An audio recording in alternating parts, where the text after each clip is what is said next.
میری تجارت کا یہ اصول رہا کہ میں نے کبھی ادھار نہیں خریدا، نہ کبھی ادھار بیچا، نہ کبھی ادھار خریدا۔ جو خریدے بھی ادھار اور بیچے بھی ادھار، اسے نیند کہاں آئے؟ دینے والے دیتے نہیں، لینے والے سر پہ کھڑے ہوتے۔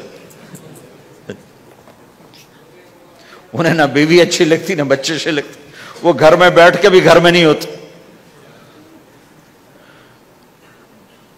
تو آپ نے فرمایا نہ میں نے کبھی ادھار خریدا نہ کبھی ادھار بیچا، نقد خریدا نقد بیچا۔ دوسرا میرا اصول یہ رہا کہ میں نے کبھی سٹاک نہیں کیا، جب مجھے پروفٹ ملا میں نے فوراً بیچ دیا، انتظار نہیں کیا ایک ہفتے بعد بیچوں گا ریٹ بڑھ جائے گا۔ جس دن مجھے پروفٹ ملا، ایک پیسہ بھی ملا تو میں نے فوراً بیچ دیا۔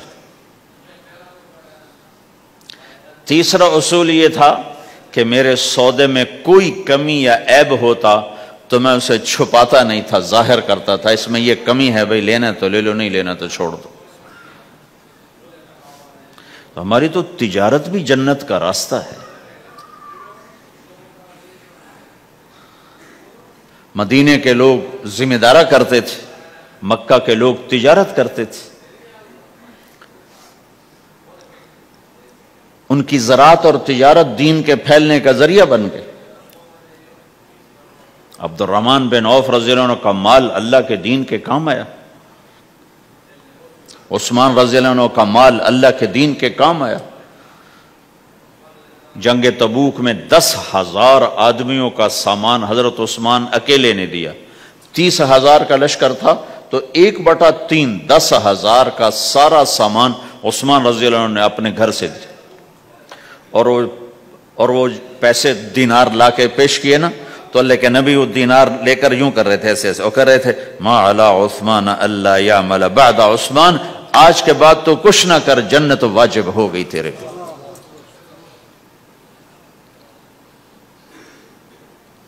تو بھائیو، ہمارا دین صرف ہمیں عبادت نہیں بتاتا، بازار کی زندگی بتاتا ہے کہ مسلمان بازار میں کیسے ہوتا ہے۔ کسی کے ہاں ملازم ہے تو اس کی نوکری کیسی ہوتی ہے، اس کی دیانت کیسی ہوتی ہے، اس کا بول کیسا ہوتا ہے۔ وہ پیسے پہ قربان نہیں ہوتا، وہ پیسے کو ایمان پہ قربان کرتا ہے۔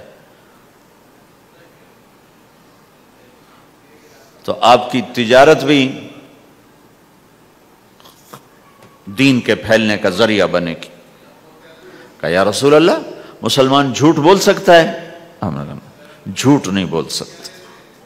آپ نے فرمایا میں اپنے امت میں ہر عیب کی توقع رکھتا ہوں کہ میرا امتی ہر گناہ کر سکتا ہے لیکن 2 کام نہیں کر سکے گا اگر وہ میرا امتی ہے، ایک جھوٹ کبھی نہیں بولے گا، ایک دھوکہ کبھی نہیں دے گا۔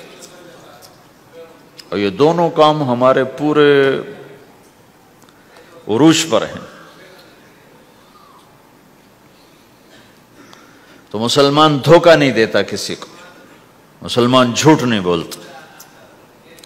تو اللہ کے نبی نے یہ نہیں فرمایا جو نماز نہیں پڑھتا وہ مجھ سے نہیں ہے، میری امت میں سے نہیں، جو روزہ نہیں رکھتا میری امت میں سے نہیں ہے، زکوٰۃ نہیں دیتا میری امت میں سے، یہ نہیں کہا۔ آپ نے کہا من غش فلیس منا، جس نے کسی کو دھوکہ دیا وہ میری امت میں سے نہیں ہے، میری امت سے خارج۔ تو آپ کی تجارت پاناما میں ایسی تجارتوں کو وہ اسلام کا بولتا ثبوت بن جائے۔ آپ کی جاب ہے تو ایسی ہو کہ اسلام کی پورا انڈونیشیا جو مسلمان ہوا ہے، مسلمان تاجروں کی تجارت سے مسلمان ہو۔ ملائیشیا، انڈونیشیا، فلپائن، ان علاقوں میں جتنا اسلام پھیلا ہے یہ تاجروں کی محنت سے پھیلا ہے۔ کہاں کے تاجر؟ یمن کے عرب تاجر، ان کے عالی اخلاق، ان کا سچا بول، ان کا صحیح ترازو، اس نے لوگوں کے قلوب کو پھیر دیا کہ یہ پیسے کے غلام نہیں ہیں۔ تو ہماری تجارت اس لیے نہیں کہ ہم پیسہ بنائیں، ہماری تجارت اس لیے کہ ہم تجارت میں اللہ کے احکام زندہ کریں، جس میں سب سے بڑا حکم سچ بولنا ہے اور دھوکے سے بچنا ہے، اور غلط کاروبار سے، غلط کام سے بچنا ہے۔ صرف ہم پیسہ نہیں کماتے، ہم اللہ کا امر دیکھتے ہیں کہ اگر میرے اللہ کے حکم کے مطابق ہے تو ٹھیک، اگر اس کے مطابق ہم چھوڑ دیں تو بھائیو اپنی پہچان کرواؤ سچائی کے ساتھ، دیانت کے ساتھ، دھوکے سے بچتے ہوئے۔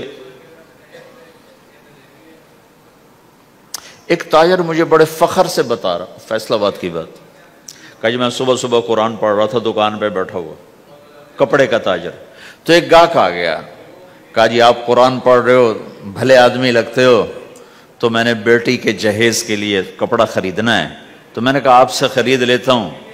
تو وہ پھر ہنس کے کہنا جی میں نے 16 روپے میٹر والا کپڑا 48 روپے میٹر میں بیچ دیا۔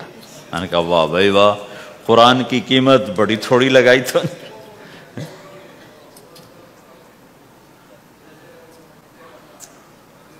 ہائے ہائے ہائے ہائے، اس کو شرم بھی نہیں آ رہی اس بات پر، احساس ہی کوئی نہیں کہ اس نے قرآن پڑھتے دیکھ کر اعتماد کیا، اور اس نے قرآن سے ہی اس کو دھوکہ دیا کہ پورے بازار میں 16 روپے گز ہے وہ کپڑا، وہ 48 روپے اس کو بیچ رہا ہے۔ اگر اپنے نبی کی بات سنو، آپ نے کہا سچا تاجر قیامت کے دن نبیوں کے ساتھ کھڑا کیا جائے گا۔ کیوں؟ کہ ہر موقع پہ جھوٹ بولا جا سکتا ہے، پروفٹ کمایا جا سکتا ہے، دھوکہ دیا جا سکتا ہے، فراڈ کیا جا سکتا ہے، اور اس سے بچتا ہے بچتا ہے بچتا ہے بچتا ہے، نہ اپنوں کو دھوکہ دیتا ہے نہ غیروں کو دھوکہ دیتا ہے۔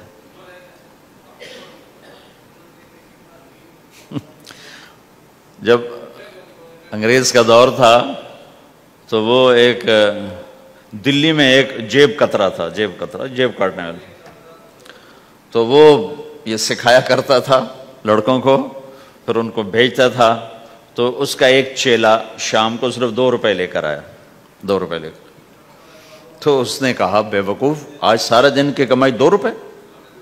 کہا استاد آج بہت بڑا مال مارا تھا، لیکن میں نے دیکھا تو وہ ایک گورا تھا، انگریز تھا، تو مجھے خیال آیا اگر قیامت کے دن عیسیٰ علیہ السلام نے میرے نبی کو گلہ دے دیا کہ تیرے امتی نے میرے امتی کی جیب کاٹی تھی، تو میں اپنے نبی کو کیا جواب دوں گا؟ تو میں نے جا کر اس کو واپس کر دیا، ابھی اپنے کے کھسکا کے لایا ہوں 2 روپے۔ تو پچھلے زمانے کے تو چور بھی ایسے خوددار ہوتے تھے، اب تو نمازی ایسے غیرت کہاں پھینک کے آ گئے ہیں، ماتھے پہ محراب ہوتا ہے اور دھوکے میں سب سے اول ہوتا ہے۔